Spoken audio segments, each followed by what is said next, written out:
stop. We're running about 20 minutes ahead of schedule, which isn't a bad thing, but David Rinka, and some of this came to light, at least to my attention last summer, I think August time. I was out here and take a look at it. I want to kind of introduce ourselves so you know who we are. Brian Fisher, who's president. Chris Cinelli, village engineer. Tom Kalinsky, village trustee. Mike Dirk, trustee. Bob Stigler, village trustee. Sandy Hamm, resident, recording the event. I'm Jerry with the Public Works Department. David German, trustee. So we got our whole village board here. I'll give you the details so that you're living here, what your concern is, what your issue is. We're here to get information, observe what discussions, if we can agenda for next Thursday. Maybe some of that. This is a place to start. Well, I bought this property early 2000s, 2000 and 2001. Quickly came to the realization that there was a significant water problem here. The liner was not here. What was here was nothing but riprap, standing water, cattails. It was a mess. I found out through the town attorney that there had been a problem that the town did not follow a development agreement when the subdivision was put in. Water was supposed to drain from my neighbor to the south this way, and then those culverts were supposed to run east-west underneath Ring Country Road to a drainage easement that's behind those houses. Because they didn't follow that, there was nothing but standing water in here. And I was up to my knees in muck trying to maintain this. I'd gotten several letters from the town telling me that this was my responsibility. Did the best I could. I ended up going back to the town before we had even built the house. They came through, and I asked that the town please collaborate with me. I'm an architect, general contractor, I'm developing. I wanted to set my grade based on whatever needed to be done here. Okay? So we ended up building, the town showed up unannounced, excavated everything through here. Again, still no liner. Through topsoil and grass seed down. I didn't have water here. I still hadn't put my well in. And instead what happened is everything that the town put in washed into the ditch. I had nice grass at the bottom when it dried out, but the banks were basically left with complained again later down the road. I believe his name is Everett German, was kind of in control of everything. And I came to the town and said, listen, let me put in some rain gardens, try and absorb some of this water and the runoff, etc. In the meantime, I have an area in the back. You'll notice all the downspouts in the front of my house, in the back of my house, are underground. I took all my own stormwater, and I have a, lack of a better term, a pond that I collect my stormwater. I don't throw it into the ditch because there's already enough of a problem. I'm taking water, this ditch takes water from that house, which has 3 sump pumps which run continuously, as well as everything up the road on Green Country Road. Okay, so this almost never dries out. Everett German instead, after I went to the town board and asked for permission to put in rain gardens and try and absorb some of this rainwater, instead I get a call from my wife saying that DPW is here and they're excavating or digging in areas along the ditch. I had no idea what was going on. Next thing I know, this is what I get. This is a nice improvement because at least the water is moving. However, I still have areas where I can't mow that.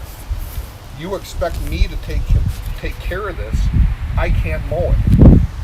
Because my lawnmower, and I have to use a push mower, my tractor will sink in this, and not to mention the fact this is too steep for me to be on here. So I have an hour worth of every Saturday to mow this, and that stuff, and as well as some of this, there are areas where I either have old farmer's drain tile, but there are areas that are just saturated after a rainstorm. So I don't know what you expect me to do with it. The bigger problem is all that crap that got dumped down there. It was done incorrectly. Bottom line, okay. I don't know that it's anybody's fault, but all that riprap and rocks and everything else, that was not sifted. There was organic material in that. There was shards of metal. There was driftwood. So with the result, I have weeds growing in there. My solution, and I started on the south side, was to plant wild cucumber, which is basically a viney ground cover, and it was starting to do its job. It was from that my neighbor's culvert at the south end of my property. It was covering all those rocks. Well, the town came in again and threw Agent Orange on it. All the plants that I put in killed them all. I've been nurturing milkweed. My daughter is studying.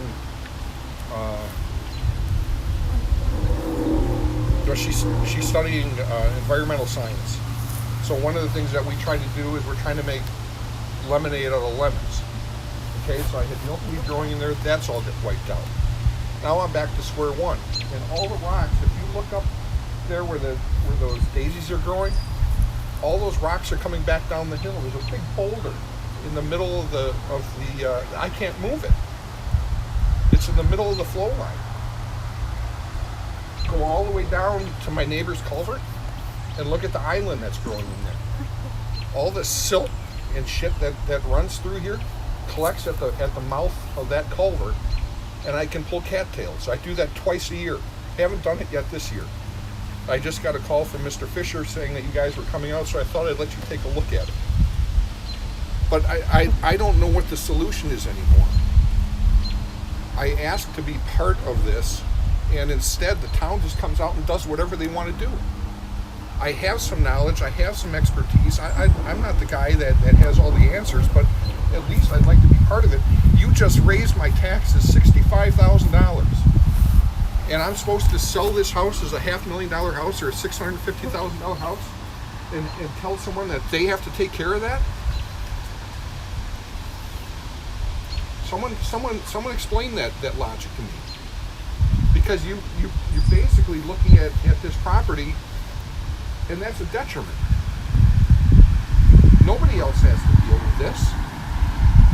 The town is the one that screwed up in the first place, and I'm left with dealing with it. I'm 54 years old now. I blew out a knee twice in this ditch because I can't walk on this when it's wet. I can't walk in the concrete because that gets that slime built up on it. I basically am shoveling the ditch, trying to get all that slime and that mold and that mildew out of it, and I throw it up on the roadside. It's just going to wash back down. I asked Mr. German on that last 100 feet, whatever they had, 200 feet, and just bury it because it's so steep and you can't maintain it. You guys can take care of it. You can't do anything with that. That's not their problem. Somebody way back when is the one that screwed up. There's a drainage easement back there that doesn't get used. So that's my piece. I'm not really mad at anybody here. I'm mad I guarantee you for the last year since you and I met, when I mow the lawn here and I'm slipping and sliding around, I'm cussing your name. You're thinking of me Yes. when you're doing that? And it's kind of funny because my daughter, she told me that she is right now, but she told me that I told her that I write a letter in my head every time I have to cut the grass. And it's addressed to me. And it's addressed to all you guys. I'd like to see everybody at one time. This was kind of a nice timing, but she said that shouldn't use the language that I'm using. Okay. What is this a drain from? I have I didn't put a sump in. I basically put in a gravity drain. So that's from your sump? This comes from my sump crock, but there's no pump in there. Okay. That's just handling the rainwater around the house. And I only get water coming out of that about once a year, early in spring. You have full basement? I have a full basement. I used a different foundation system knowing that this was going to be wet. More questions for Mr. Rinka.